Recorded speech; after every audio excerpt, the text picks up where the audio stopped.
Good morning students. Last class में हमने complex analysis start किया था, ठीक है।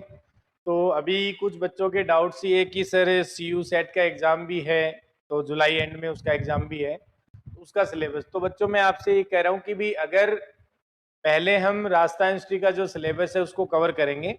अगर आप पर डे 3 क्लास ले सकते हैं तो आपकी 3 क्लास लगा देंगे, 1.5 घंटे की तीन टॉपिक आपके स्टार्ट हो जाएंगे। तो CU सेट का जो भी आपका एक्स्ट्रा सिलेबस है, मान लो जो RU में जो मैच कर रहा है उसके अलावा जो सिलेबस आपका बचता है, तो जैसे ही RU का सिलेबस कंप्लीट हो जाएगा उसके बाद उसका सिलेबस आपको कवर करवा देंगे, ठीक है। और जितने भी पिछले साल के पेपर हैं CU सेट के, वो सारे क्वेश्चंस आपको सीट के अंदर मिल जाएंगे, अलग से आपको पेपर खरीदने की जरूरत नहीं होगी। और सारे क्वेश्चंस जो DU के भी हैं और राजस्थान यूनिवर्सिटी के हैं, CU सेट के हैं, वो सारे क्वेश्चंस आपको बोर्ड पे डिस्कस करवा दिए जाएंगे, ठीक है। तो जो एक्स्ट्रा टॉपिक हैं आपके, वो हम लास्ट उसके बाद में कवर कर लेंगे। पहले आपको राजस्थान हिस्ट्री का सिलेबस कवर करवाएंगे, क्योंकि इसके एग्जाम का भी कोई फिक्स नहीं है। तो हो सकता है अगर टाइम कम मिले, तो टाइम अगर कम मिला तो फिर हमें उसको पहले कवर करना जरूरी है। तो अगर आप लोग 3 क्लासेस रेगुलरली ले सकते हैं 1.5 घंटे की, तो हम उसको स्टार्ट कर लेंगे, ठीक है। और अगर कोई बच्चा ऑफलाइन आना चाहता है तो आज का डेमो क्लासेज है और कल एक डेमो क्लास और है, तो फिर अपन ऑफलाइन भी बैच साथ में स्टार्ट करेंगे, तो जो ज्वाइन करना चाहे वो कर सकता है, ठीक है। तो फ्री डेमो क्लासेस 3 दिन का है, 3 दिन आप देख सकते हैं, उसके बाद आप डिसीजन ले सकते हैं। और अगर आपको करना है तो आप जल्दी ज्वाइन करें ताकि आपका टाइम बचे, क्योंकि जितना ज्यादा टाइम आप अभी अगर खराब करते हैं तो आगे आपको नुकसान होगा उस चीज का। तो इसलिए जिसको ज्वाइन करना वो जल्दी अपना रजिस्ट्रेशन करवा ले, फीस सबमिट कर दे। और मैंने नंबर आपको कल बताए थे, फिर बता देता हूँ उन नंबर्स पे, और स्क्रीन पे नंबर चल रहे हैं उन पे भी आप देख सकते हैं कि 8448231419। इस पे आपका जो भी क्वेरी आप इस पे पूछ सकते हैं फोन करके, ठीक है। मेरे से बात कर सकते हैं, जो भी आपको डाउट है या जो भी आपको पूछना है सिलेबस के बारे में या क्वेश्चंस के बारे में। और टेस्ट सीरीज का भी मैंने बता दिया था, साथ में टेस्ट सीरीज भी रहेगी, ठीक है। तो चलो अपन नेक्स्ट जो हमारा टॉपिक है वो आगे स्टार्ट करते हैं, उसको लिखते हैं। यहाँ तक अपना हो गया था कि अपन ने लास्ट क्लास में लिमिट और कॉन्टिन्यूटी निकालना सीख लिया था, तो जो हम रियल एनालिसिस में भी पढ़ के आते हैं, ठीक है। तो उसमें कुछ नया नहीं था, हमने वो रियल में जो पढ़ा वही सारी चीजें हमने रिकॉल की, और जो बेसिक चीजें थी जो हमें पता होना चाहिए उनके बारे में हमने स्टडी किया था, ठीक है। तो आज हम स्टार्ट करते हैं उसी में आगे। तो कॉन्टिन्यूटी की डेफिनेशन आप लिख लें अगर लिखना चाहें तो, क्योंकि हमने कॉन्टिन्यूटी की डेफिनेशन ऐड नहीं की थी लास्ट क्लास में, हमने लिमिट पढ़ लिया था। तो कॉन्टिन्यूटी की डेफिनेशन पहले ऐड कर लेते हैं और उसके बाद हम स्टार्ट करते हैं अवकलनीयता यानी डिफरेंशियबिलिटी। तो नेक्स्ट हमारा टॉपिक क्या होगा इसमें, अवकलनीयता या डिफरेंशियबिलिटी, ठीक है बच्चों। चलो लिखते हैं।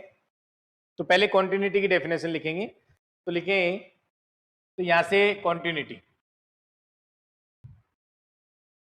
Continuity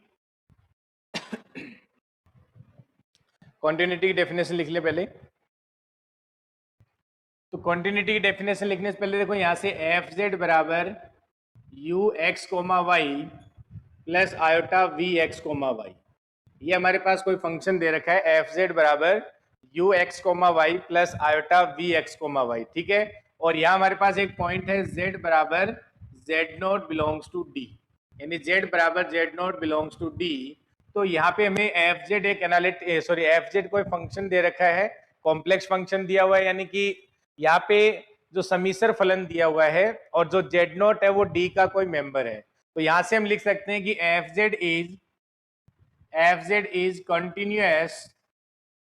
is continuous eight Z बराबर जेड नॉट, यानी फलन एफ जेड जेड बराबर जेड नॉट पर सतत होगा यदि और केवल यदि, हिंदी में भी लिख सकते हैं साथ में, फलन एफ जेड जेड बराबर जेड नॉट पर सतत होगा यदि और केवल यदि, यानी इफ एंड ओनली यदि और केवल यदि, इफ एंड ओनली की लिमिट या इफ एंड ओनली की फलन u x comma y and v x comma y, यानी यू एक्स कोमा वाई तथा v x comma y are continuous function. तो फंक्शन या फलन यू एक्स कोमा वाई तथा वी एक्स कोमा वाई सतत हो, यानी फलन यू एक्स कोमा वाई तथा वी एक्स कोमा वाई सतत हो। तो अगर ये u और v अगर सतत फलन है तो हमारा जो फलन एफ जेड है वो क्या हो जाएगा बच्चों, सतत हो जाएगा।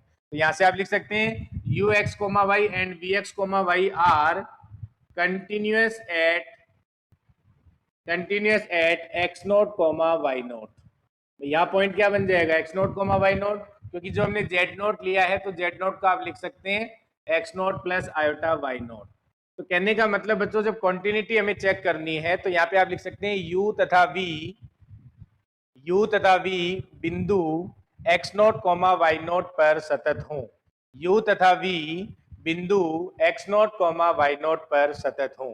यानी किसी फंक्शन एफ जेड को कंटिन्यूअस कहेंगे यदि वो u और v जो पार्ट्स हैं फंक्शन एफ जेड के वो कंटिन्यूअस हो। तो यानी यहाँ पे अगर u और v अगर कंटिन्यूअस हमने चेक करना आता है, हम देख सकते हैं रियल में हमने चेक किया वैसे उसी तरीके से, तो हमारा एफ जेड है वो क्या आ जाएगा, कंटिन्यूअस। तो यहाँ पे कंटिन्यूटी की डेफिनेशन ही हो गई। और यहाँ में पता है कि यू एक्स कोमा, या फिर ऐसे भी लिख सकते हैं इसमें और लगा के ये भी लिख सकते हैं डेफिनेशन जो हमेशा पढ़ते हैं अपन, limit z tends to z not, limit z tends to z not f of z, और ये बराबर आ जाए एफ ऑफ जेड नॉट के, तो हमारा फंक्शन क्या हो जाता है, कंटिन्यूअस हो जाता है। यानी f is continuous at z equals to z naught if limit z tends to z not f z बराबर एफ ऑफ जेड नॉट। तो यानी यहां से आप लिख सकते हैं कि फलन एफ जेड जेड बराबर जेड नोट पर सतत होगा यदि limit z tends to z not f of z बराबर एफ ऑफ जेड नॉट हो जाए। तो ये भी हमारे पास डेफिनेशन होती है किसकी, कॉन्टिन्यूटी की, या फिर ये डेफिनेशन यहाँ u और v है वो कंटिन्यूअस हो जाएंगे तो हमारा फलन एफ जेड है वो क्या हो जाएगा बच्चों, कंटिन्यूअस हो जाएगा। ठीक है, तो ये लिख सकते हैं दोनों डेफिनेशन लिख सकते हैं। तो ये इस पे हमने कल कर लिया था, एग्जांपल्स भी कर लिए थे कि हमें लिमिट निकालना अगर आ गया और लिमिट अगर एग्जिस्ट कर रही है तो उस पॉइंट पे फंक्शन की वैल्यू देखनी है। तो कॉन्टिन्यूटी में इतना काम रह जाता है कि वहां पे उस पॉइंट पे फंक्शन की वैल्यू चेक कर लो, अगर वो लिमिट के बराबर आ जाती है तो वहां पे फंक्शन क्या हो जाता है, कंटिन्यूअस हो जाता है। अगर लिमिट के बराबर नहीं है तो फंक्शन कंटिन्यूअस नहीं होता है, ये हमें वेरीफाई करना होता है। ठीक है, तो ये हम पढ़ चुके थे यहाँ तक। अब हम स्टार्ट करते हैं आज अवकलनीयता या डिफरेंशियबिलिटी। तो नेक्स्ट हेडिंग डाल लेंगे अवकलनीयता या फिर डिफरेंशियबिलिटी। तो नेक्स्ट हेडिंग डालेंगे अवकलनीयता या डिफरेंशियबिलिटी।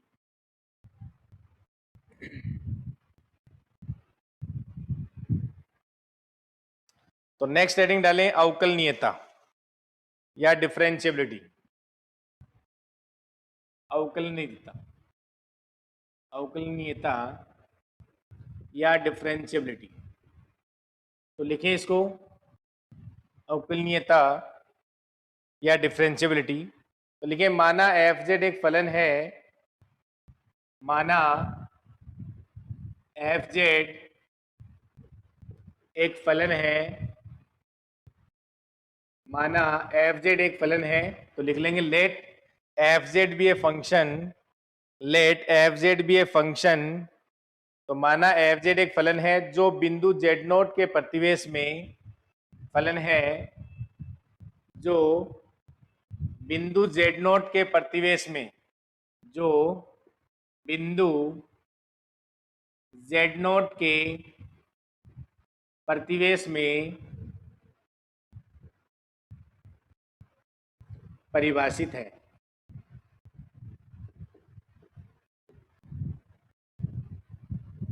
तो लिख लेंगे माना एफ जेड एक फलन है जो बिंदु जेड नोट के प्रतिवेश में परिभाषित है, तब एफ जेड को बिंदु जेड नोट पर, तब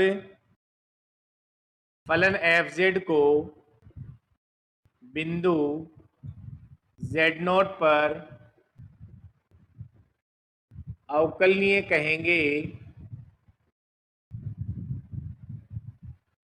अवकलनीय कहेंगे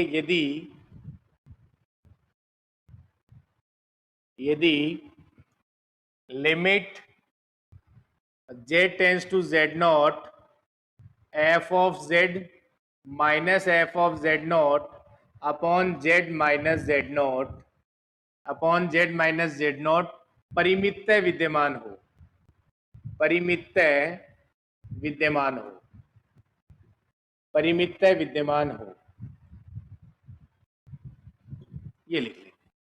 ये अवकलनीयता की डेफिनेशन होती है। और ये जो लिमिट आती है बच्चों, ये लिमिट हमारे किसके बराबर आ जाती है, एफ डैश जेड नॉट के बराबर आ जाती है। ठीक है, तो साथ में ये भी लिख लेंगे, लिख लो इसमें समीकरण, इसको आप समीकरण 1 दे सकते हैं, आगे हमारे काम आता रहेगा। इसको आप समीकरण 1 दे सकते हैं, ठीक है, तो लिख लो, इसको समीकरण 1 दे सकते हैं। तो समीकरण 1 में प्राप्त सीमा को समीकरण 1 में प्राप्त सीमा को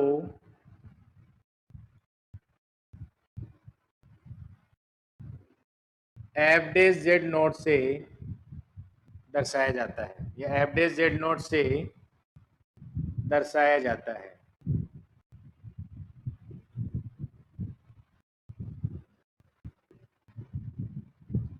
अब देखो इसका मीनिंग क्या है।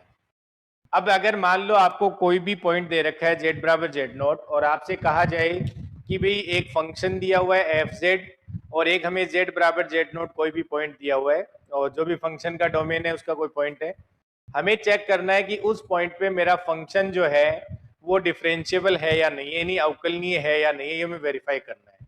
तो आपको करना क्या है बच्चों, उसमें आपको एक नया फंक्शन डिफाइन करना है जिसको हम फाई जेड बोल सकते हैं, कि F of z minus f of z not, मतलब क्या है, जो फंक्शन दे रखा है उसमें जेड नॉट पे वैल्यू चेक कर लो, उसकी क्या है, मान क्या आ रहा है वो रखना है, upon z minus z naught, ये एक नया फंक्शन बन जाएगा।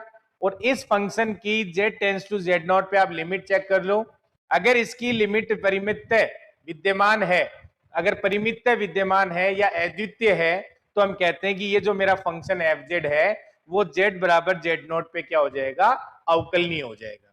तो अगर आपको अवकलनीयता पूछी जाए, अगर आपको मान लो कुछ भी नहीं पता है उसमें, तो आप एक ऐसा फंक्शन डिफाइन कर दो, और ये जो फंक्शन आएगा अब आपको इसकी लिमिट चेक करना है। और लिमिट चेक करना हमने सीखा था कल, कि अगर हमें कोई भी फंक्शन दे रखा है, अगर कॉम्प्लेक्स वेरिएबल में फंक्शन है, तो उसका हम उसकी लिमिट कैसे वेरीफाई करते हैं।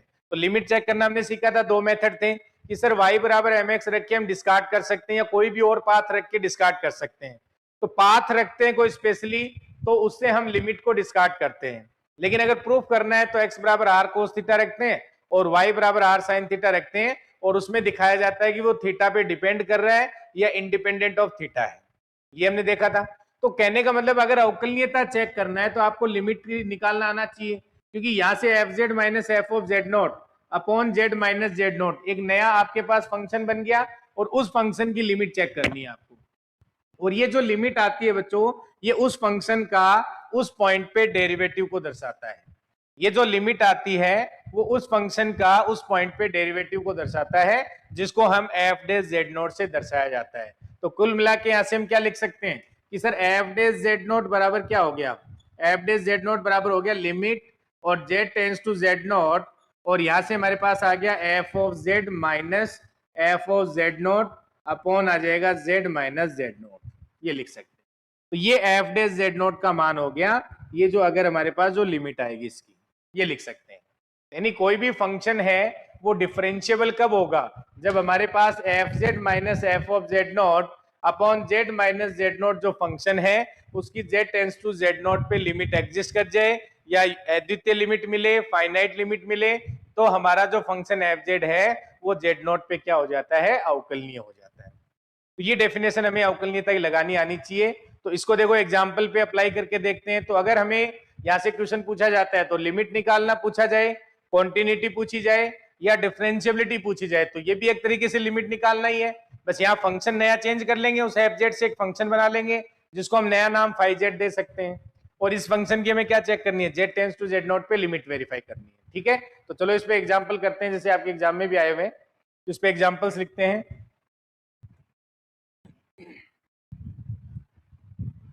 तो फर्स्ट एग्जाम्पल लिखो इसमें, तो डेफिनेशन सबने ऐड कर ली होगी, फर्स्ट एग्जाम्पल लिखेंगे सभी। तो यहाँ फर्स्ट एग्जाम्पल क्या होगा, देखो बच्चों, फर्स्ट एग्जाम्पल होगा हमारे पास कि एफ जेड बराबर आपको दिया जाए जेड बार, एफ जेड बराबर जेड बार दिया जाए, और आपसे पूछा जाए कि ये जो मेरा फंक्शन एफ जेड है वो जेड बराबर 0 पे डिफरेंशिएबल है या नहीं है। तो पहले मैं जेड बराबर 0 पे पूछ रहा हूँ, जेड बराबर 0 पर अवकलनीयता या अवकलनीय है या नहीं, अवकलनीय है या नहीं, ये पूछा जाएगा। तो एफ जेड बराबर जेड बार की बात कर रहे हैं, तो हमें, मैंने अभी आपको क्या बताया कि जब भी आपको किसी भी पॉइंट पे अवकलनीयता पूछी जाए तो आप सबसे पहले क्या करेंगे, f z minus f of z not upon z minus z naught, ये फंक्शन डिफाइन कर लेंगे और हमें इसके लिमिट फाइंड करनी है z tends to z not पे।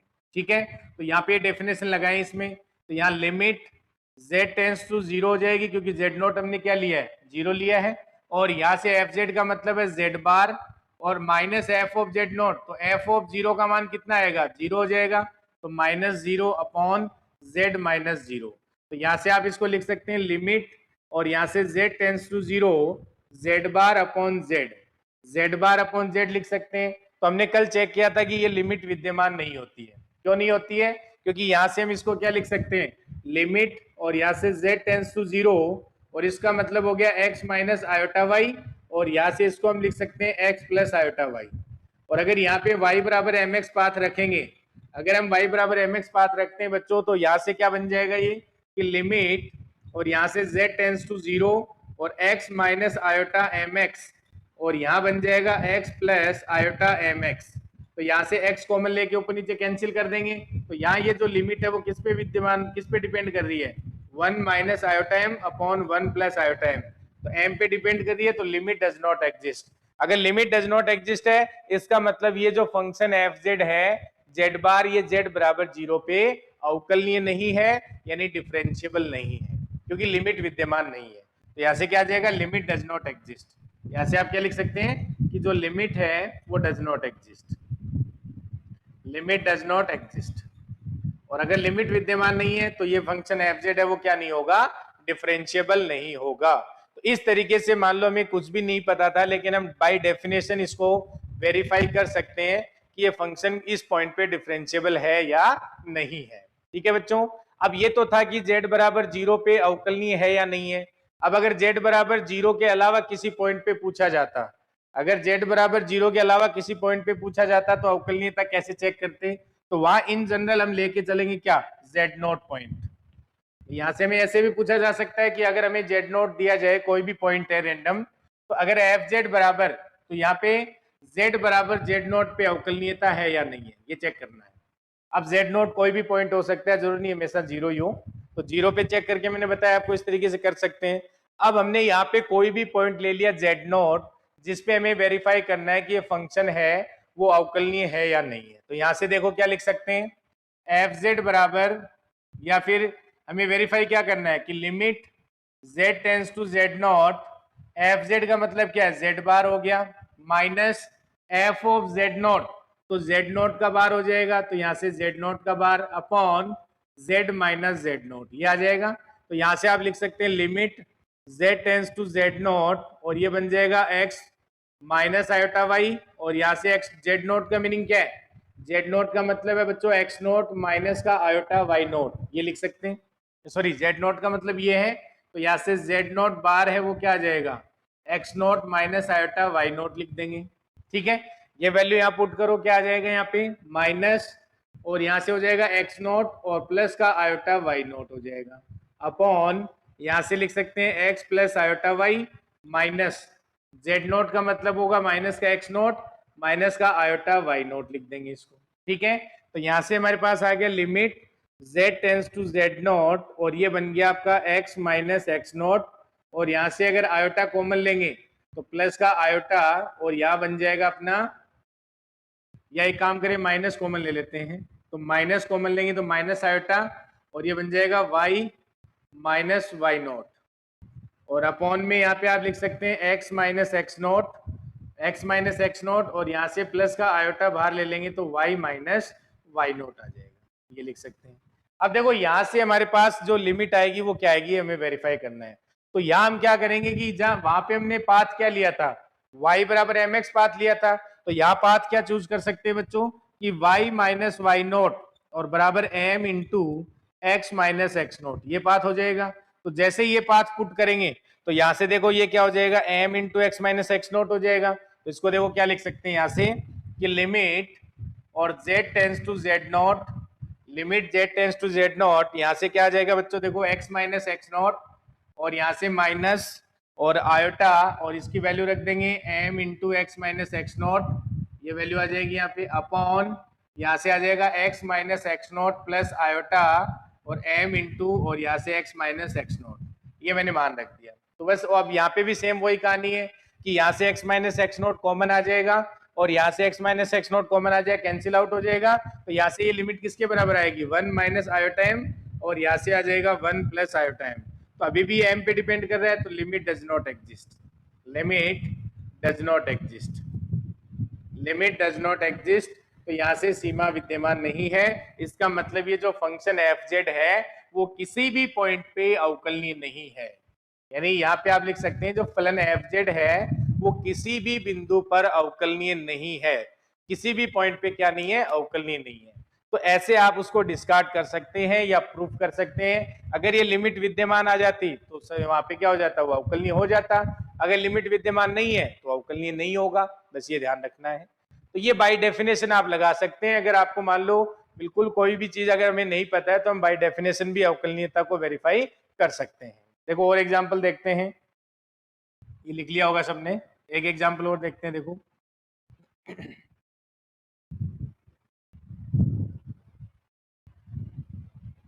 अब इनको अवकलनीयता चेक करने के और भी खूब मेथड है, उनसे भी अपन डिस्कस करेंगे। तो यहाँ से देखो ये तो डेफिनेशन से अपन कैसे चेक करते हैं वो सीख रहे हैं यहाँ पे। अगर हमें पूछा जाए कि एफ जेड बराबर mode Z square, F z बराबर मोड जेड स्क्वायर, जो फलन एफ जेड है वो किन किन बिंदुओं पे अवकलनीय है, आपसे पूछा जा सकता है किन किन बिंदुओं पर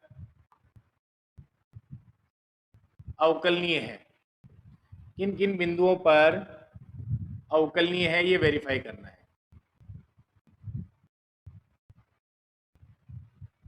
तो यहाँ पे वो पॉइंट्स फाइंड आउट करें जिन पे ये अवकलनीय आ रहा हो, वो पॉइंट्स फाइंड आउट करें जहां पे ये क्या आ रहा हो, अवकलनीय आ रहा हो। चेक करें सभी, तो किन किन पॉइंट्स पे अवकलनीय है ये हमें वेरीफाई करना है। करें सभी इसमें। अब देखो यहां से हमारे पास फंक्शन एफ जेड बराबर क्या दिया हुआ है, एफ जेड बराबर मॉड जेड स्क्वायर, और मैंने बताया था कि मॉड जेड स्क्वायर को हम क्या लिख सकते हैं, जेड जेड बार लिख सकते हैं। मॉड जेड स्क्वायर को क्या लिख सकते हैं, जेड जेड बार लिख सकते हैं, मैंने कल की क्लास में डिस्कस किया था। अब यहाँ हमें मान लो चेक करना है किस पॉइंट पे ये अवकलनीय है, तो हम कोई भी रैंडम पॉइंट ले लेते हैं, z बराबर जेड नॉट बिलोंग्स टू सी।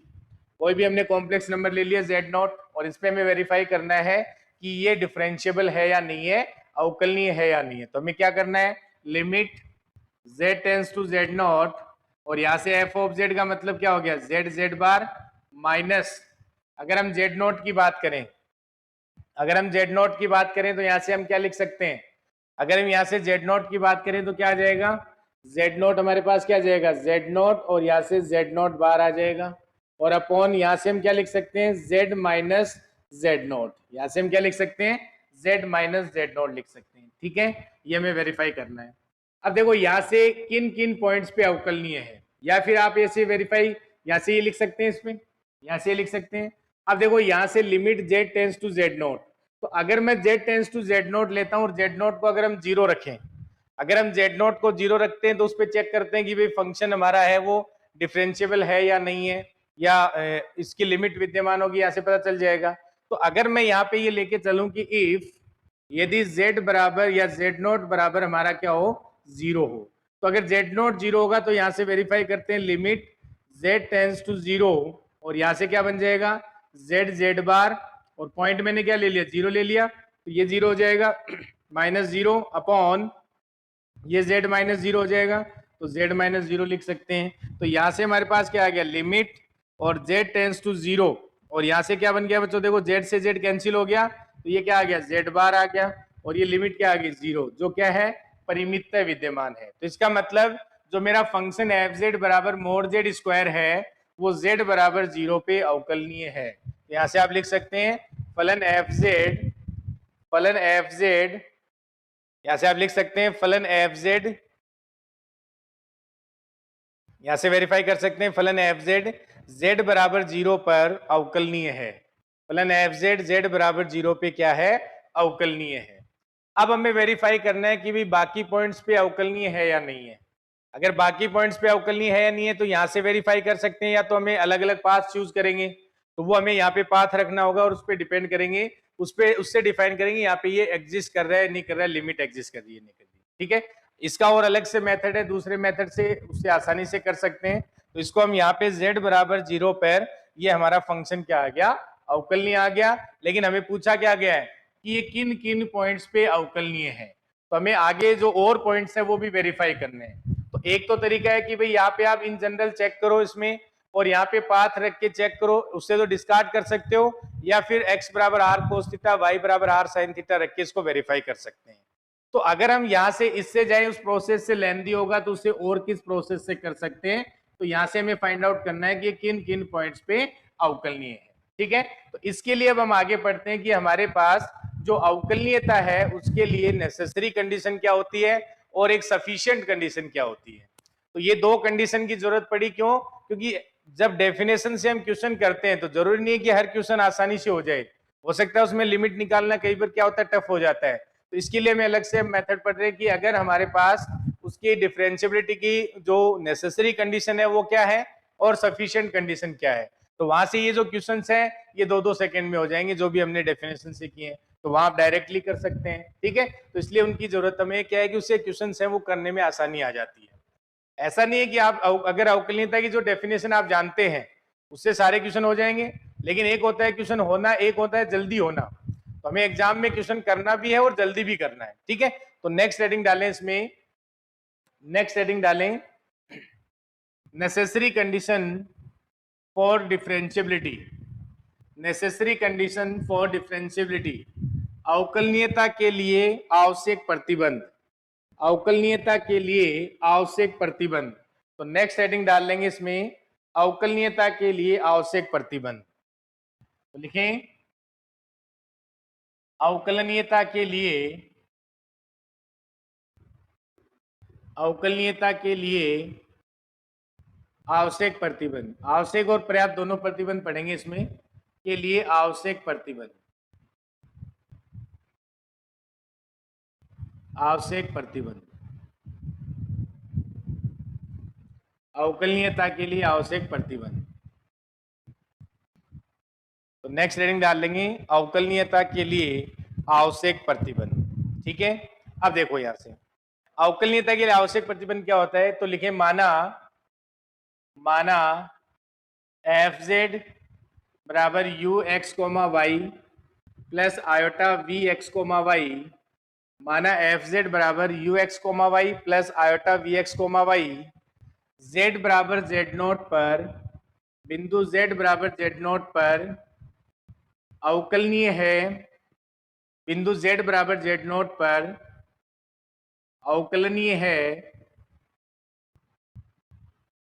अवकलनीय है, तो फर्स्ट कंडीशन क्या होगी, अगर ये अवकलनीय है तो फर्स्ट कंडीशन क्या होनी चाहिए कि जो इसके u और v हैं उनके पार्शियल डेरिवेटिव एग्जिस्ट करें यानी विद्यमान हो। तो यहां से first condition ux uy vx vy विद्यमान हो या एग्जिस्ट करें, विद्यमान हो, ux uy vx vy विद्यमान हो।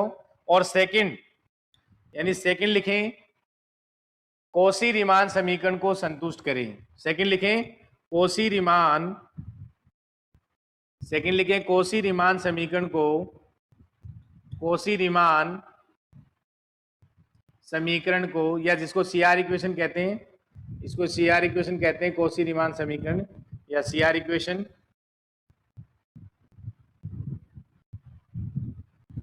सीआर इक्वेशन यानी कौशी रीमान समीकरण को संतुष्ट करें, को संतुष्ट करेगा, या जो भी लिखना चाहो। अगर अवकलनीय है तो कौशी रीमान समीकरण को संतुष्ट करेगा। और कौशी रीमान समीकरण होती क्या है बच्चों, ux बराबर वी वाई, ux बराबर वी वाई, और यहां से uy बराबर माइनस का vx, ये लिख लेंगे ux बराबर वी वाई और uy बराबर माइनस का vx। और बच्चों ध्यान रखें जो भी इस टॉपिक से आपके CU सेट में जो भी एग्जाम में क्वेश्चन आए हुए हैं वो सारे ये टॉपिक जैसे अपने यूनिट फर्स्ट कंप्लीट होगा तो इसके साथ में जितने भी क्वेश्चन आए वो आपको बोर्ड पे करवा दिए जाएंगे, भले वो DU में आए हों, भले वो CU सेट में आए हुए हों, या भले राजस्थान यूनिवर्सिटी में आए हों, सारे क्वेश्चन टॉपिक वाइज अपन साथ साथ में डिस्कस कर लेंगे, तो आपको आइडिया लग जाएगा कि भाई उसमें भी यही थ्योरी पूछी जाती है एग्जाम के अंदर। ठीक है, तो यहां से लिखें ux बराबर वी वाई और uy बराबर माइनस का vx। तो अगर कोई फंक्शन तो आप लिख सकते हैं कि और अगर इंग्लिश में लिखना चाहो तो वैसे हिंदी इंग्लिश को ज्यादा मैटर नहीं करती है, ज्यादा बच्चे हिंदी मीडियम के होते हैं, तो अगर कोई इंग्लिश में भी लिखना चाहे तो आप बता सकते हैं, इंग्लिश में भी साथ साथ में लिखवा देंगे, ठीक है। यानी लेट एफ जेड बराबर u x comma y plus iota v x comma y is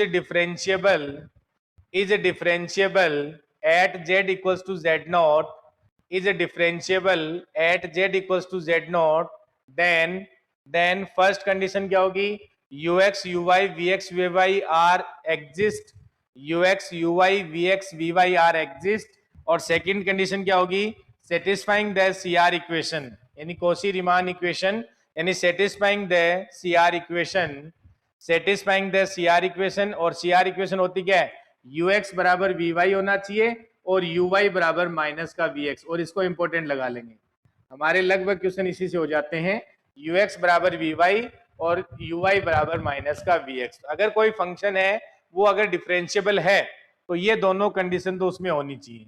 अब देखो जो आवश्यक प्रतिबंध होता है बच्चों वो कहाँ काम आता है, कि अगर हमें मान लो पूछा जाए कि कोई फंक्शन है वो डिफरेंशिएबल है या नहीं है, तो अगर वो सीआर इक्वेशन सेटिस्फाई करता है तब तो हम नहीं कह सकते कि भाई वहां पे वो डिफरेंशिएबल हो ही जाएगा, वो तो मे और मे नॉट भी कंडीशन आएगी कि भाई यहां से अगर ये एक कंडीशन सेटिस्फाई कर रही है तो उससे हम नहीं कह सकते कि वो अवकलनीय हो जाएगा। लेकिन जिन पॉइंट्स पे वो सीआर इक्वेशन सेटिस्फाई नहीं करेगा उन पॉइंट्स पे वो कभी भी अवकलनीय नहीं होगा।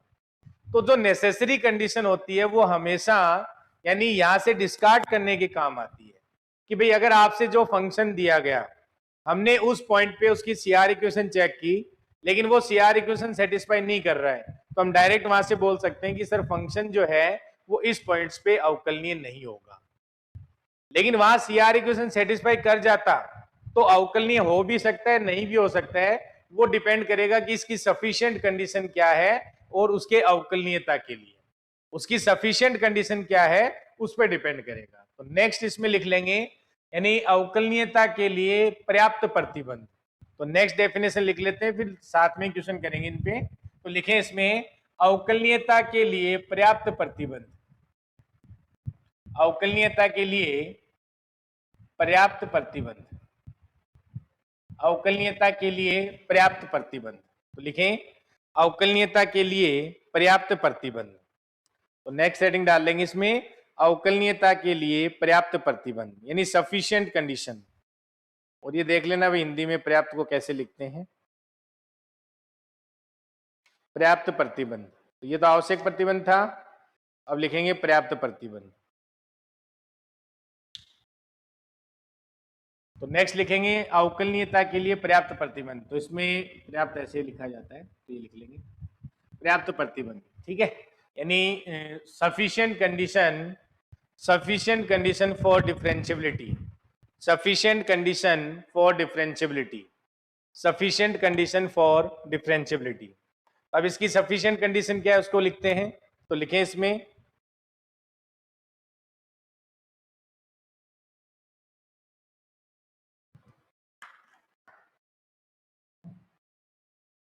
तो लिखें माना एफ जेड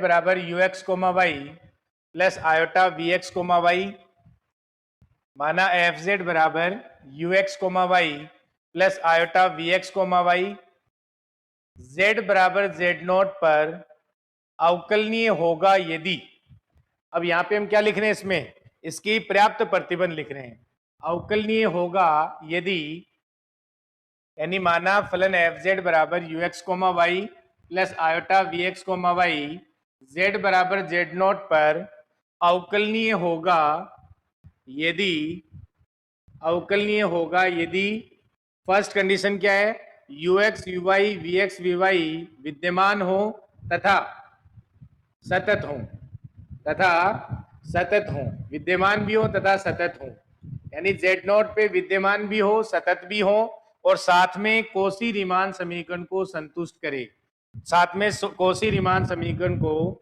संतुष्ट करे। ये दोनों कंडीशन आती हैं जो इसकी सफिशिएंट कंडीशन होती हैं। यानी अगर कोई फलन एफ जेड है वो जेड बराबर जेड नॉट पे अवकलनीय होगा यदि फर्स्ट कंडीशन क्या है कि u और v के जो पार्शियल डेरिवेटिव हैं वो विद्यमान हो यानी एग्जिस्ट हो और साथ में कंटिन्यूअस भी होने चाहिए। तो ये इसमें सफिशिएंट और नेसेसरी में कंडीशन में, क्योंकि नेसेसरी में तो हम लेके चलते हैं कि फंक्शन अवकलनीय होगा तो इन कंडीशन को सेटिस्फाई करेगा। अब यहां है कि इन कंडीशन को सेटिस्फाई करता है तो वो फंक्शन क्या हो जाएगा, उस पॉइंट जेड नॉट पे अवकलनीय हो जाएगा। तो यहाँ पे एक कंडीशन तो यही रहेगी भाई कौशी रीमान समीकरण है, ये तो आपको पहले चेक करना ही करना है। तो अगर आपसे पूछा जाता है कि कोई फंक्शन दिया हुआ है और z बराबर जेड नॉट पे आप वेरीफाई करो कि भाई ये अवकलनीय है या नहीं है, तो सबसे पहले आप सी आर इक्वेशन को से चेक कर लेंगे कि भाई सी आर इक्वेशन सेटिस्फाई हो रहा है कि नहीं हो रहा है। अगर नहीं हो रहा है तो आप मना कर देंगे भाई ये अवकलनीय नहीं होगा। अगर वो सी आर इक्वेशन को सेटिस्फाई कर रहा है तो साथ में आपको क्या देखना है बच्चों कि u और v के जो पार्शियल डेरिवेटिव हैं वो विद्यमान है या नहीं है, और साथ में वो कंटिन्यूअस भी होने चाहिए यानी सतत होने चाहिए जेड नॉट पे। तब जाके हम क्या कहते हैं कि मेरा जो फंक्शन है वो z बराबर जेड नॉट पे क्या होगा, अवकलनीय होगा। ठीक है। अब देखो ये फायदा इसमें क्या होता है कि आज तक जितने भी क्वेश्चन आए हुए हैं, भले ही वो नेट में पूछे गए हों, भले ही वो गेट में पूछे गए हों, भले आपके राजस्थान यूनिवर्सिटी में आए हों, डीयू में आए हो, कहीं भी आए हो, हमेशा आपको सीआर इक्वेशन से वेरीफाई करना है।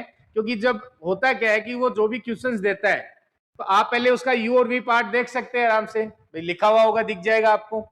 तो यू और वी पार्ट है वो रियल वैल्यूड फंक्शन है, और रियल वैल्यूड फंक्शन है उनके पार्शियल डेरिवेटिव, अगर पार्शियल डेरिवेटिव करेंगे आप तो रियल वैल्यूड फंक्शन ही आएगा। अब वो कंटिन्यूअस है या नहीं है वो हम रियल में सीख के आए हैं, तो आप वहां पे डायरेक्टली देख सकते हैं। अगर मान लो पॉलिनोमियल, लगभग क्वेश्चंस में क्या आता है, पॉलिनोमियल आ जाता है, कई बार साइन एक्स आता है, कई बार कोस एक्स आता है, कई बार साइन हाइपरबोलिक एक्स आता है, कई बार कोस हाइपरबोलिक एक्स आता है। तो हमें पता है कि ये सारे फंक्शन कंटिन्यूअस होते हैं, और इनका अगर हम लीनियर, अगर मान लो इनका प्रोडक्ट लिखेंगे तो दो कंटिन्यूअस फंक्शन का प्रोडक्ट है वो भी कंटिन्यूअस आता है, ऐड करेंगे तो वो भी कंटिन्यूअस आता है। तो ये सारी चीजें हम जानते हैं। तो वहां पे हमारे पास जो सी आर इक्वेशन आती है ये मेन होता है कि इसको आप वेरीफाई कर लें कि सी आर इक्वेशन है वो सेटिस्फाई हो रही है कि नहीं हो रही है। अब सी आर इक्वेशन भी हमारे तीन टाइप से है सिलेबस में। ये तो हमारे पास क्या है, ये तो हमारे पास कार्टेशियन फॉर्म में है, फिर हम देखेंगे कि पोलर फॉर्म में सी आर इक्वेशन क्या होती है, फिर हम देखेंगे कॉम्प्लेक्स फॉर्म में सी आर इक्वेशन क्या होती है। तो तीनों टाइप में से किसी भी टाइप से वो क्वेश्चन पे डिसाइड, क्वेश्चन देख के डिसाइड करना है कि आपको इनमें से कौन सी टाइप लगानी है। तो वो हमें डिस्कस करेंगे वन बाय वन। तो यहां से हमारे पास फर्स्ट कंडीशन क्या आ गई कि सर जब भी हमें अवकलनीयता चेक करना होगा तो अगर हमारे पास डेफिनेशन हम जानते हैं F z minus f of z nought upon z minus z note लगाएंगे, अगर उसकी सीमा विद्यमान हो जाती है तो फंक्शन उस पॉइंट पे डिफरेंशिएबल हो जाएगा। ये फर्स्ट चेक करने का तरीका है। दूसरा कि सर हम वहां पे सी आर चेक कर लेंगे, यू और वी अलग अलग कर लेंगे, जो भी एफ जेड दे रखा होगा तो उस पॉइंट पे सी आर चेक कर लेंगे। अगर सी आर विद्यमान नहीं है, एग्जिस्ट नहीं कर रहा है, तो वहां से हम कह देंगे कि भाई ये फंक्शन है अवकलनीय नहीं होगा। ठीक है।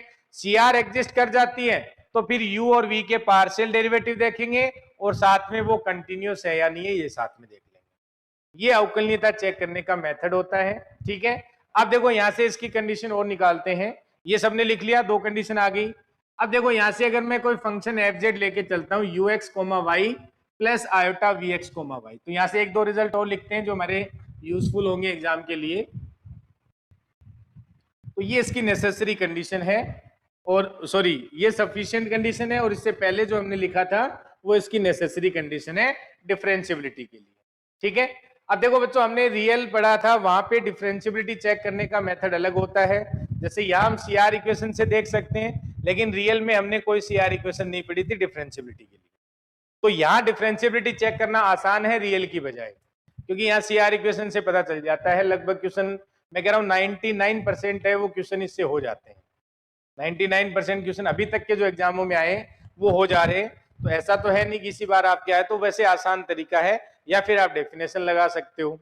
डेफिनेशन वही बच्चा लगाए जिसको लिमिट निकालना अच्छे से आता हो, क्योंकि वहां में कुल मिला के नया फंक्शन बनेगा, उसकी हमें लिमिट चेक करनी है।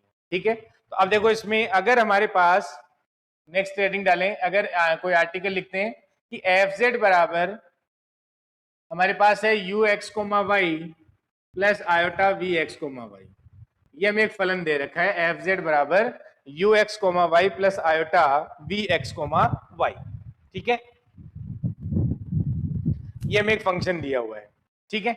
अब अगर हमसे कहा जाए कि del f upon del z bar find out करें, तो del f upon del z bar का मतलब क्या होगा बच्चों कि del u upon del z bar plus iota del u upon sorry del v upon del z bar find out करना है। तो del v upon del z bar ये लिखेंगे, यानी हमें कोई फंक्शन दे रखा है f z u x comma y plus iota v x comma y, और हमें उस फंक्शन का जेड बार के रेस्पेक्ट में पार्शियल डेरिवेटिव करना है। तो हमने लिख दिया del f upon del z bar equals to del u upon del z bar plus iota del v upon del z bar, ये लिख सकते हैं। तो यहां से अगर हमें देखें तो del u upon del z, इसको हम इक्वेशन फर्स्ट दे देते हैं, ये हमारे पास इक्वेशन फर्स्ट है।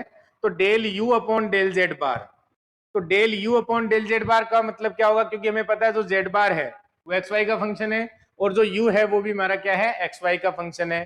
तो हमें यहाँ से क्या फाइंड आउट करना है कि del u upon del z bar है वो किसके बराबर होगा। ठीक है, तो यहाँ से del u upon del x, और जो x है वो जेड बार का फंक्शन होता है, हम जानते हैं, मैंने लिखवाया था फर्स्ट क्लास में, आपको याद होगा x बराबर हम लिखते हैं z plus z bar upon 2, और y बराबर क्या लिखते हैं z minus z bar upon 2 iota, ये जानते हैं सभी। x बराबर लिखते हैं z plus z bar upon 2 और y बराबर लिखा जाता है z minus z bar upon 2 iota. ठीक है, तो यहाँ से del u upon del z bar क्या हो गया del u upon del x, और यहाँ से del x upon del z bar plus, और यहां से हो जाएगा del u upon del y और del y upon del z bar, ये हमें del u upon del z bar का मान निकाल सकते हैं। तो यहां से देखो del u upon del x है, इसको मैंने यू एक्स लिख दिया, del u upon del x है, इसको मैंने यू एक्स लिख दिया, del x upon del Z, तो del x upon del z करेंगे तो जेड के रेस्पेक्ट में इसका पार्शियल डेरिवेटिव करना है, तो 1/2 आ जाएगा, तो यहां से आ गया 1/2 प्लस ये यू वाई लिख दिया मैंने, del u upon del y को मैंने क्या लिखा है यू वाई लिख दिया, और यहां से del y upon del z bar, तो del y upon del z bar करेंगे तो क्या आएगा बच्चों माइनस का 1/2 आयोटा, तो यहां से हम लिख देंगे माइनस का 1/2 आयोटा, यह आ जाएगा माइनस का 1/2 आयोटा। तो यहाँ पे क्या किया हमने del y upon del z bar, sorry एक सेकेंड, यहाँ भी जेड बार आएगा ना, जेड बार लिखें, तो ये जेड बार करेंगे तो कितना आएगा 1/2 आ जाएगा, यहाँ जेड बार लिखें भाई क्योंकि हमें जेड बार के रेस्पेक्ट में कर रहे हैं ना, पार्शियल डेरिवेटिव किसके रेस्पेक्ट में कर रहे हैं जेड बार के रेस्पेक्ट में, तो यहाँ जेड बार आएगा, यहाँ भी जेड बार हो जाएगा, तो यहाँ से 1/2 आ गया, यहाँ से माइनस का 1/2 आयोटा। तो देखो यहाँ से इसमें आयोटा से ऊपर नीचे मल्टीप्लाई कर दो, तो आयोटा से ऊपर नीचे मल्टीप्लाई करेंगे तो ऊपर आयोटा आ जाएगा, नीचे -1 होगा तो माइनस माइनस प्लस हो जाएगा, तो यहाँ से हम आयोटा बाई 2 लिख सकते हैं, तो ये क्या बन गया ux/2, और यहाँ से प्लस का uy/2 इंटू आयोटा, या आयोटा लिख सकते हैं हम, आयोटा/2 इंटू uy लिख सकते हैं, एक ही बात है। तो ये हमारा मान आ गया del u upon del z bar, इसको हम इक्वेशन सेकंड दे देते हैं। ठीक है, अब देखो यहाँ से del v upon del z bar का मान निकाल लेते हैं, तो del v upon del z bar, तो ये क्या आ जाएगा देखो यहाँ से कि del v upon del x, और यहाँ से del x upon del z bar plus यहाँ से del v upon del y, और यहाँ से del y upon del z bar हो जाएगा, ये लिख सकते हैं del y upon del z bar हो जाएगा। तो यहाँ इसके मान रखेंगे क्या आएगा del v upon del z bar बराबर, यहाँ से इसको वी एक्स लिख सकते हैं, del x upon del z bar करेंगे तो यहाँ से 1/2 आ जाएगा, ये लिख दिया मैंने। ठीक है, और plus del v upon del y, तो ये वी वाई हो जाएगा, और del y upon del z bar same वही -1/2 आयोटा आएगा, लेकिन इसको हम क्या लिख सकते हैं आयोटा/2 लिख सकते हैं, इसको क्या लिख सकते हैं आयोटा/2 लिख सकते हैं सिंप्लीफाई करके। तो यहाँ से देखो किसके बराबर आ गया, यहाँ से आप लिख सकते हैं v x plus iota v y और /2 आ जाएगा, तो ये हो जाएगा हमारा del v upon del z bar के बराबर, और इसको हमने नाम दिया इक्वेशन 3। अब देखो इक्वेशन सेकंड और थर्ड से जो मान है del u upon del z bar का और del v upon del z bar का, ये इक्वेशन फर्स्ट में रख देते हैं और इसको सोल्व करते हैं क्या आता है। तो लिखें इसमें, तो समीकरण बाई समीकरण 2 और 3, तो 2 और 3 से आप ये जो मान है वो किस में रख देंगे फर्स्ट में रख देंगे। तो समीकरण 2 और 3 से जो मान है फर्स्ट में रखने पे क्या आ जाएगा del f upon del z bar हो जाएगा, और यहां से देखो del u upon del z bar का मान रखो क्या आएगा ux/2, और यहाँ से प्लस का आयोटा/2, और इंटू में यू वाई आ जाएगा प्लस आयोटा, और यहाँ से इसका मान रखेंगे तो 1/2 इंटू वी एक्स और प्लस का आयोटा बाई 2, और ये हो जाएगा वी वाई। अब इसके रियल पार्ट्स और इमेजिनरी पार्ट है वो अलग अलग कर लेते हैं, तो लिखें इसमें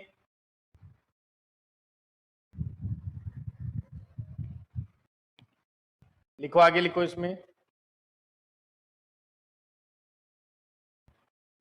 तो इसमें बच्चों अब यहाँ पे जो रियल पार्ट और इमेजिनरी पार्ट है वो अपन अलग अलग कर लेंगे। तो यहाँ से देखो क्या बनेगा, del f upon del z bar, और इसको हम लिख सकते हैं, देखो रियल पार्ट एक तरफ करेंगे तो यहाँ से यू एक्स अपॉन 2 आ जाएगा, और यहाँ से देखो आयोटा से मल्टीप्लाई करेंगे तो माइनस हो जाएगा, तो -1/2, तो 1/2 बाहर आ जाएगा, और यहाँ से यू एक्स और वहाँ से जो हमारे पास आएगा माइनस का वी वाई, ये रियल पार्ट बन जाएगा।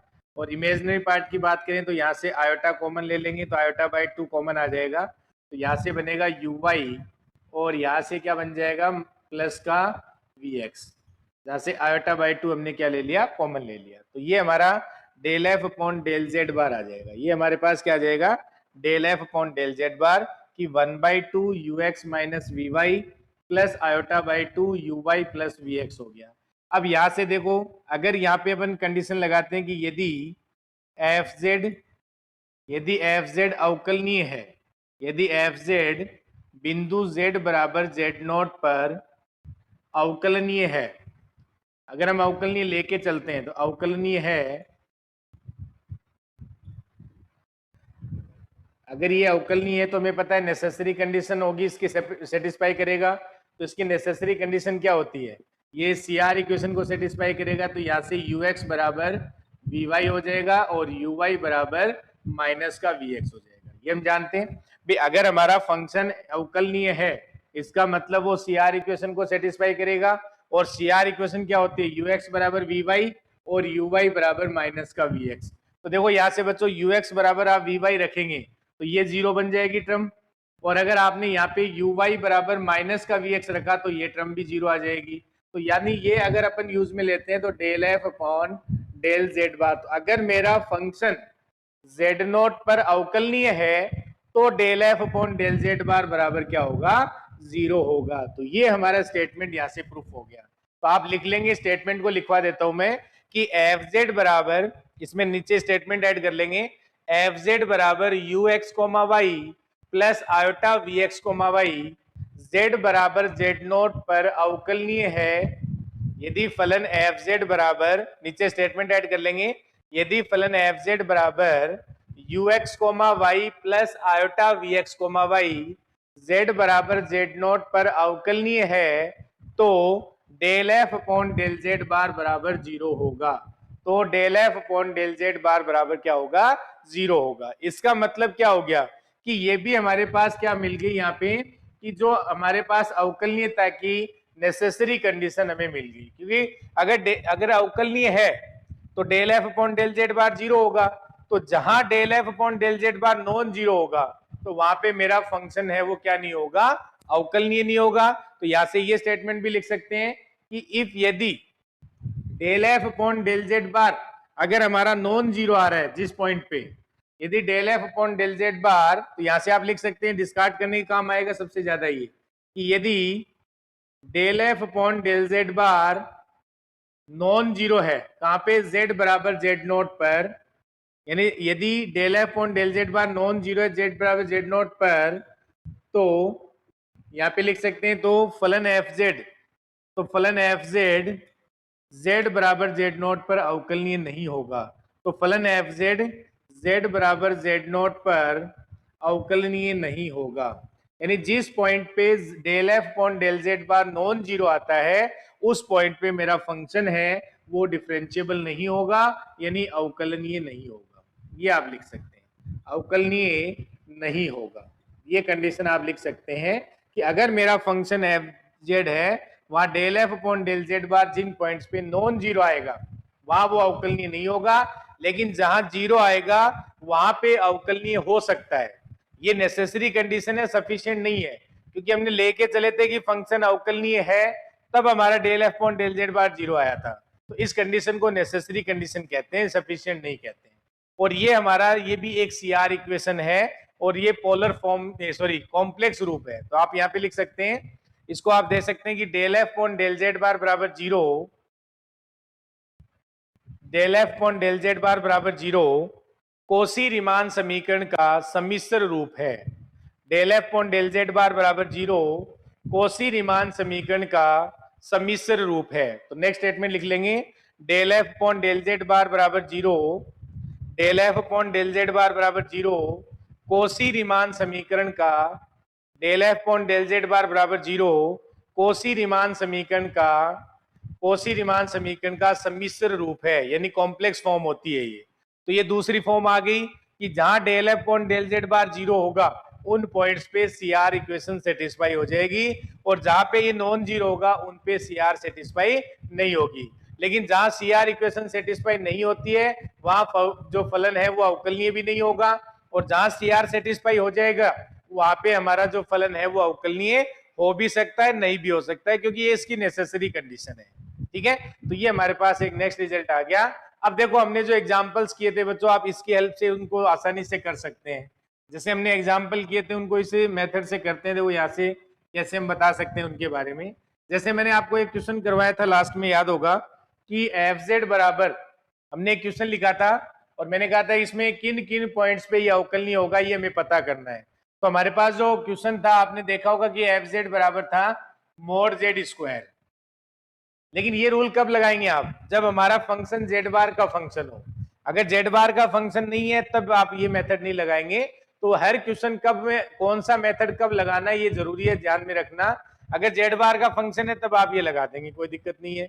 जैसे हमारे पास ये क्वेश्चन था कि एफ जेड बराबर मोड जेड स्क्वायर, तो इसको हम लिख सकते हैं जेड इंटू जेड बार, और हमसे पूछा गया था कि ये किन किन पॉइंट्स पे अवकलनीय है। तो मैंने वहां से डेफिनेशन से देखा था कि जेड बराबर जीरो पे अवकलनीय, z बराबर जीरो पे अवकलनीय आ गया था, लिमिट एग्जिस्ट कर गई थी इसकी, F Z upon F of zero upon z minus zero की जो लिमिट है वो जीरो आ गई थी। ठीक है, अब देखो यहां से आप इसमें del f upon del z bar लगाएं, क्या आएगा, तो del f upon del z bar करेंगे तो ये जेड आ जाएगा। तो del f upon del z bar zero होगा, कब होगा जीरो, कि del f upon del z bar zero होगा यदि जेड बराबर जीरो है। तो जेड बराबर जीरो के अलावा तो ये कहीं भी अवकलनीय नहीं होगा, क्योंकि del f upon del z bar हमेशा नॉन जीरो आएगा, और del f upon del z bar non zero आता है तो वो फलन अवकलनीय नहीं होता है। और जेड बराबर जीरो पे हो सकता है, यहां से होगा हमेशा गारंटी नहीं मिलेगी, लेकिन यहां से हम ये कह सकते हैं होगा, हो सकता है। तो हमने चेक किया था कि जेड बराबर जीरो पे तो अवकलनीय है, ये हमने डेफिनेशन से चेक कर लिया था। तो आप लिख सकते हैं कि फलन एफ जेड बराबर मोड जेड स्क्वायर z बराबर जीरो के अलावा किसी भी बिंदु पर अवकलनीय नहीं है। z बराबर जीरो के अलावा, यानी फलन एफ जेड बराबर मोड जेड स्क्वायर z बराबर जीरो के अलावा किसी भी बिंदु पर अवकलनीय नहीं है, किसी भी बिंदु पर अवकलनीय नहीं है z बराबर जीरो को छोड़ के, क्योंकि वहां पे del f upon del z bar हमारा हमेशा नॉन जीरो रहेगा, क्योंकि ये जीरो कब होगा, जब z बराबर जीरो होगा।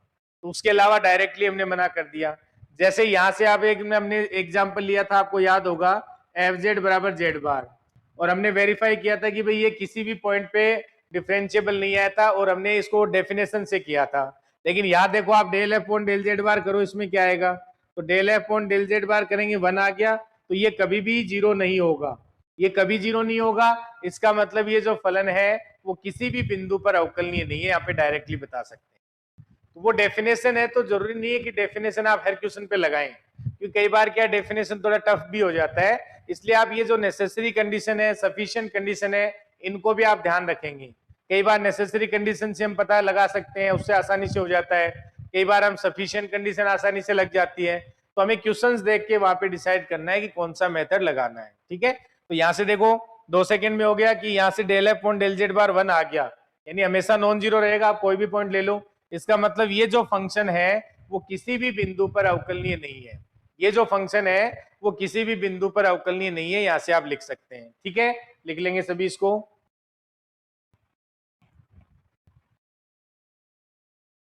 किसी भी बिंदु पर अवकलनीय नहीं है, ये इसकी एक नेसेसरी कंडीशन और मिल गई हमें, और जो किस फॉर्म में होती है, यानी इसको कॉम्प्लेक्स फॉर्म बोलते हैं, कोसी रीमान समीकरण का सम्मिश्र रूप बोला जाता है। कोसी रीमान समीकरण का, इसको सम्मिश्र रूप कहा जाता है। अब देखो बच्चों, एक में एग्जाम में ये भी पूछा जाता है कि इसका पोलर फॉर्म क्या होता है, यानी कोसी रीमान समीकरण का पोलर फॉर्म, ध्रुवीय रूप। आप लिख सकते हैं कोसी रीमान समीकरण का, कोसी रीमान समीकरण का ध्रुवीय रूप।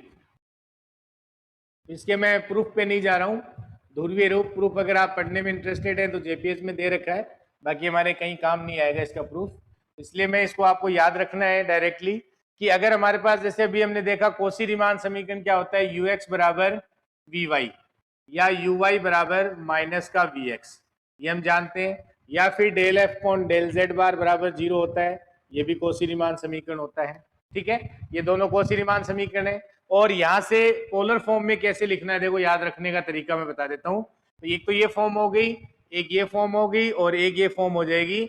आप पहले u और v लिख लें, यहां भी u और v लिख लें और यहां भी u और v लिख लें। ठीक है, अब पोलर फॉर्म है तो हमेशा r, देखो प्रूफ करने का मेथड वही है कि आप x बराबर r कोस थीटा रखेंगे, y बराबर r साइन थीटा रखेंगे, r बराबर होता है रूट में x square plus y square, theta बराबर होता है tan inverse y by x. Same वही मेथड है, लेकिन ध्यान दें इधर, यहां से पोलर फॉर्म में डायरेक्ट याद रखना है, तो यहां आर लगा दें आप और यहां थीटा, यहां थीटा लगा दो और यहां आर लगा दो, यहां आर थीटा, थीटा आर और इक्वल टू का साइन, इक्वल टू का साइन, और यहां माइनस आता ही है तो माइनस लगा दिया मैंने, यहां आर से मल्टीप्लाई कर दो और यहां आर से मल्टीप्लाई कर दो। ये इसका पोलर फॉर्म होता है, सीआर इक्वेशन का पोलर फॉर्म होता है कि आर इंटू यू आर बराबर वी थीटा और यू थीटा बराबर minus r v r. V r का मतलब क्या है, del v upon del r, u theta का मतलब क्या है, del u upon del theta. तो ऐसा भी लिखा आ सकता है कि del u upon del r बराबर 1 अपॉन आर और del v upon del theta. आपके एग्जाम में पूछा गया था तो इस फॉर्म में लिखा हुआ था, इसको आर को इधर भेज दिया, लेकिन ये याद रखने का तरीका बताया मैंने। अगर एग्जाम में भूल जाते हैं तो यहाँ आर थीटा, थीटा आर, यहाँ माइनस लगता ही है, माइनस लगा दिया मैंने, यहाँ आर से गुणा कर दो और यहाँ आर से गुणा कर दो, तो यहाँ से क्या बनेगा, del u upon del theta और यहाँ से बराबर माइनस का आर, माइनस का r del v upon del r. ये इसका पोलर फॉर्म होता है जो आपको याद रखना है, डायरेक्टली ऑप्शन में मिल जाता है और एग्जाम में क्वेश्चन आया हुआ है, फर्स्ट ग्रेड में भी पूछा गया है और एमएससी एंट्रेंस में भी पूछा गया है, फर्स्ट ग्रेड और एमएससी एंट्रेंस दोनों में पूछा जाता है। तो पोलर फॉर्म एक्चुअल में मैं एग्जाम में भूल जाते हैं। अब देखो मैं प्रूफ पे नहीं जा रहा हूँ क्योंकि प्रूफ करना आपको वहां पे इतना टाइम मिलेगा भी नहीं, और स्टैंडर्ड प्रूफ है, इसमें कोई ऐसा लॉजिक भी नहीं है कि भाई अलग से, मैंने कहा x बराबर आर कोस थीटा, y बराबर आर साइन थीटा, उसी तरीके से इसको प्रूफ करते हैं और जेपीएस में भी मिल जाएगा आपको, सब जगह दिया हुआ है। ठीक है, लेकिन आपको इसको याद रखना है एग्जाम के लिए, यानी del u upon del r. अब देखो अगर हमारे पास, हमें पता है, अगर मान लो कई बार क्या है, सीआर इक्वेशन चेक करना है, तो अगर हमारे कार्तीय रूप में दे रखा है तो हो सकता है यू एक्स बराबर वी वाई करें, यू वाई बराबर माइनस वी एक्स करें, तो वो क्वेश्चन कई बार लेंदी हो जाता है। ठीक है, तो उससे अच्छा है कि आप यहाँ से, वो कई बार लेंदी हो जाता है तो वहां पे हमें ध्यान रखना होता है। ऐसे ही यहाँ अगर हम देखें, अगर मान लो कई बार पोलर फॉर्म में या कई बार जेड बार का फंक्शन आ जाता है, तो आप ये मेथड लगा लें, del f upon del z bar बराबर 0 वाला।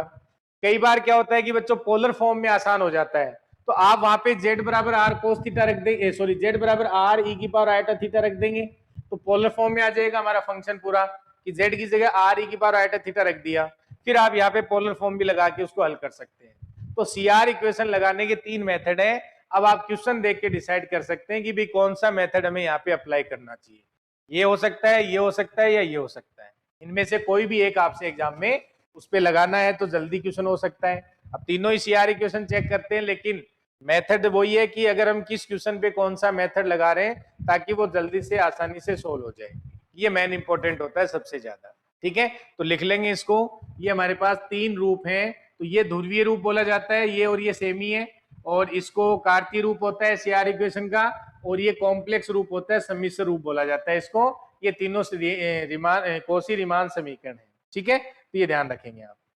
अब देखो इसमें नेक्स्ट देखते हैं, ये लिख लिया होगा सबने। तो यहां से देखो बच्चों, कई बार क्वेश्चन ये भी पूछ लिया जाता है आपसे कि एफ डेज जेड, जैसे हमने देखा है कि रियल एनालिसिस में जब भी हम पढ़ते हैं, या हम यहाँ पे बात करें कि एफ,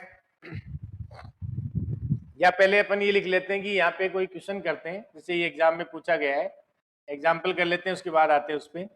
पहले एनालिटिक फंक्शन की डेफिनेशन लिखेंगे, यानी जो विश्लेषिक फलन होते हैं उसकी डेफिनेशन लिखेंगे, देन अपन डिफाइन करेंगे। तो यहां से देखो एग्जाम्पल, एफ जेड बराबर ई टू दी पावर माइनस का 1/z की पावर 4, एफ जेड बराबर ई टू दी पावर माइनस का 1/z की पावर 4।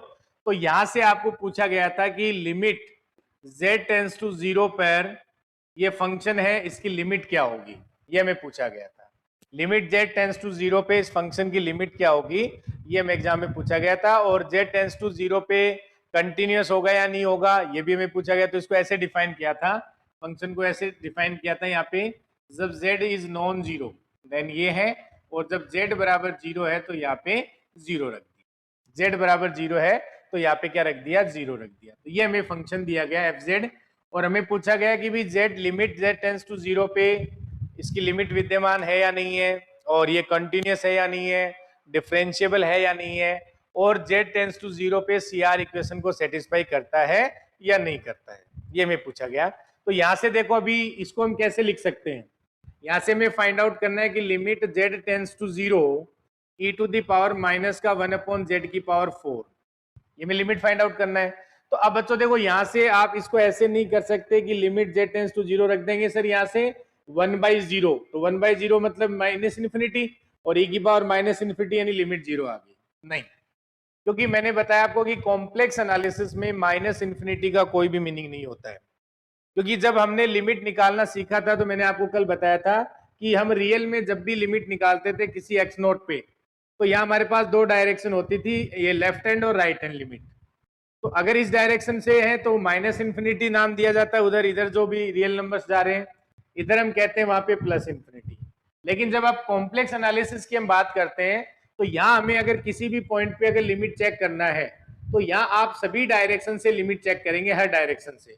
तभी यहाँ पे हम x बराबर आर कोस थीटा और y बराबर आर साइन थीटा रखते हैं, ताकि थीटा पे डिपेंड कर रहा है नहीं कर रहा है वो हम वेरीफाई करते हैं। तो यहाँ हमारे पास केवल एक इन्फिनिटी होता है कॉम्प्लेक्स में, उसको बोलते हैं प्लस इन्फिनिटी। एक ही इन्फिनिटी बोला जाता है जिसे हम प्लस इन्फिनिटी कहते हैं, और इसका जो लॉजिक आता है वो स्टीरियोग्राफिक प्रोजेक्शन से हम डिफाइन करते हैं कि एक इन्फिनिटी। क्योंकि देखो यहाँ इनफाइनाइट डायरेक्शन है, तो भाई आपने अगर मान लो एक डायरेक्शन को इन्फिनिटी नाम दिया तो दूसरे को आपने माइनस इन्फिनिटी दे दिया, तो बाकी डायरेक्शंस को आप क्या कहेंगे। तो इसलिए यहाँ पे हम केवल प्लस इन्फिनिटी का डिस्कशन करते हैं, ठीक है। तो यहाँ से देखो हमें इसकी लिमिट निकालनी है, और ये एग्जाम में आया हुआ क्वेश्चन है और आपसे रिपीट हो सकता है, क्योंकि यहाँ से तो हमें क्या है 4 दिया था, लेकिन ये क्वेश्चन ऐसा भी बन सकता है बच्चों, देखो कि लिमिट z टेंस टू 0 और e to the power minus का 1/z की पावर n, और जहां n belongs to natural number हो, जहां n belongs to natural number हो, कोई भी नेचुरल नंबर हो सकता है, जैसे यहाँ पे e to the power minus 1/z, e to the power minus 1/z square, e to the power minus 1/z cube, इस टाइप से लिख सकते हैं यहाँ पे, ठीक है। तो उनपे आपको पूछा जा सकता है कि भाई CR इक्वेशन सेटिस्फाई करेगा या नहीं करेगा, और लिमिट इसकी एग्जिस्ट होगी या नहीं होगी, कंटिन्यूअस होगा या नहीं होगा, अवकलनीय या डिफरेंशिएबल होगा या नहीं होगा, ये सारी चीजें पूछी जाती हैं। क्योंकि जीरो के अलावा तो इसको कहीं दिक्कत नहीं है, तो हर जगह ये अवकलनीय है जीरो के अलावा, तो जीरो पे चेक करना था। तो यहाँ देखो जीरो पे चेक करें तो यहाँ से हम इसको ऐसे लिख सकते हैं कि लिमिट, अगर मैं इस फंक्शन को r और थीटा में लिख दूं, पोलर फॉर्म में चेंज कर लूं, तो यहां से मैं लिख सकता हूं इसको कि e to the power minus 1 upon, और z बराबर अगर मैं रखता हूं r e की पावर आयोटा थीटा, तो z की पावर 4 क्या बन जाता है बच्चों, r की पावर 4 e की पावर 4 आयोटा थीटा बन जाता है, ये हम जानते हैं।